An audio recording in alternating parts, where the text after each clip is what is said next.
அது என்ன அப்புறம் அரசியல் புரிதல் இல்லாம மக்கள் நமக்கு ஓட்டு போட்டுட்டாங்களாம். இந்த கவர்ச்சியில மயங்கி மக்கள் நமக்கு ஓட்டு போட்டுட்டாங்களா? நான் என்ன சரி விடுங்க.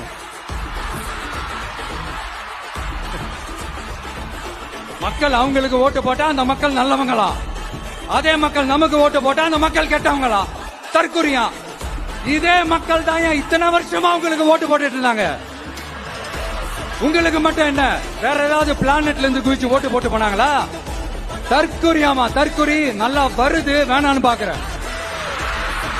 எங்க அண்ணன் விஜயகாந்த் அண்ணன் சொல்ற மாதிரி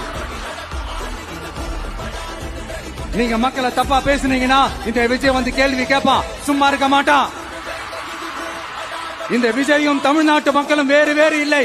இந்த விஜய் தான் தமிழ்நாட்டு மக்களோட ஒரு உண்மையான ஒரே பிரதிநிதி. இது இன்னைக்கும் சரி, நாளைக்கும் சரி, நாளன்னைக்கும் சரி, இதுதான் நிஜம்.